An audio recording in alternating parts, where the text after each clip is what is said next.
தன்னை வென்றவனால் மட்டுமே இந்த தரணியை வெல்ல முடியும். வணக்கம், நான் உங்கள் நிதிஷ் மகளிமோகன். சி.என். அண்ணாதுரை. இது பேர் இல்லை, தமிழ்நாட்டுடைய சகாப்தம். இவர் எங்கே பிறக்கிறான்னு பார்த்தீங்கன்னா, காஞ்சிபுரம் மாவட்டத்தில் 15/9/1909 இந்த காலகட்டத்தில் தான் நடராஜன், பங்காரு அம்மாள் இவங்க 2 பேருக்கும் தான் இவர் பிறக்கிறாரு. இவர் பிறந்த உடனே இவர் சித்தியினால தான் அவர் வளர்க்கப்படுறாரு. வளர்க்கப்பட்டு காஞ்சிபுரத்திலே இருக்கக்கூடிய பச்சையப்பன் பள்ளியில தான் வந்து ஒரு பள்ளி பருவத்தை முடிக்கிறாரு. முடிச்சுட்டு வெளியே வந்த உடனே சென்னையில் இருக்கக்கூடிய பச்சையப்பன் கல்லூரியில் வந்து இவர் பட்டப்படிப்புக்காக போறாரு. பட்டப்படிப்பு அங்கே முடிக்கிறாரு. அவர் படிச்சுட்டு இருக்கும்போதே ஃபர்ஸ்ட் இயர்லேயே பார்த்தீங்கன்னா அவருடைய 21வது வயசுலேயே அவருக்கு கல்யாணம் நடக்குது. கல்யாணம் நடந்து முடிஞ்ச அப்புறமே அவருக்கு இந்த அரசியல் பத்தின ஆர்வம் வந்து எங்க ஆரம்பிக்குதுன்னு பார்த்தீங்கன்னா, நீதி கட்சியை சேர்ந்த வரதராஜன் சொல்லக்கூடியவர் தான் அவருக்கு வந்து ஆங்கில ஆசிரியராக வராரு. அவர்கிட்ட இருந்தா வந்து ஒரு அரசியலுடைய புரிதலையும் அரசியலையும் அவர் கத்துக்க ஆரம்பிக்கிறார். அவருடைய குருகுலம் அங்கதான் தொடங்குது. அப்படி தொடங்கி வரும்போது அவர் காலேஜ் எல்லாம் முடிச்சு வெளியே வராரு. வெளியே வந்தோடனே 1935 பெரியாரை சந்திக்கக்கூடிய ஒரு வாய்ப்பு அவருக்கு கிடைக்குது. கிடைச்சி பெரியாருடைய அறிமுகம் கிடைக்குது. பெரியாரோட அவர் பயணம் பண்ணணும் அப்படின்னு நினைக்கும் போது 1937 பெரியார் கூட பெரியார் ஈரோட்டில் இருக்காரு. ஈரோட்டில் வந்து அவருடைய நாளிதழில், அதாவது விடுதலைன்னு சொல்லக்கூடிய நாளிதழில் எழுத்தாளராக அவர் வந்து பணிக்கு சேர்றாரு. மாதம் 60 ரூபாய் சம்பளத்துக்கு பணிக்கு சேர்றாரு.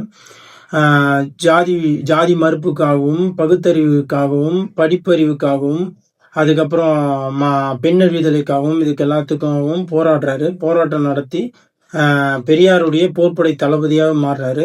1947 அண்ணாதுரை அவர்களுக்கும் பெரியார் அவர்களுக்கும் நடந்த ஒரு கருத்து வேறுபாடு காரணமாக அண்ணாதுரை அவர்கள் வந்து தனியாக வந்து 1947 திராவிட முன்னேற்ற கழகம் அப்படின்னு சொல்லக்கூடிய ஒரு இயக்கத்தை ஆரம்பிக்கிறாரு. இயக்கத்தை ஆரம்பிச்சு அந்த இயக்கத்தை வந்து நடத்திட்டு வர்றாரு. வரும்போது 1948 வந்து அவர் ஒரு விஷயத்த பார்க்குறாரு. யாரும் பார்க்காது. என்ன விஷயத்த பார்க்கறாருன்னா, 1910 1950 வரைக்குமே வந்து அந்த காலகட்டங்களில் தமிழகத்தில் படிப்பறிவு, எஜுகேஷன் நாலேஜ்னு சுத்தமாக கிடையாது. அதே மாதிரி எலக்ட்ரிசிட்டியும் சுத்தமாக கிடையாது.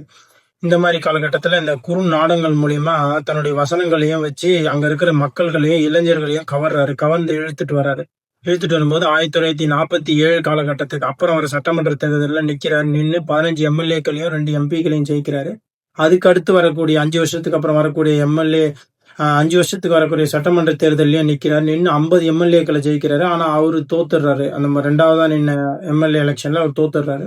அதுக்கப்புறம் 3வதா நிக்கிறார். 1967 நின்று அவர் தமிழக முதலமைச்சரா பதவி ஏற்கிறாரு. பதவி ஏற்றுட்டு முதல்ல அவர் வந்து தமிழ்நாட்டுக்கு கொடுத்தது என்னன்னா, தமிழகத்துக்கு தமிழ்நாடுன்னு சொல்லி பேர் வச்சதுதான் முதல்ல அவர் பண்ண விஷயம்.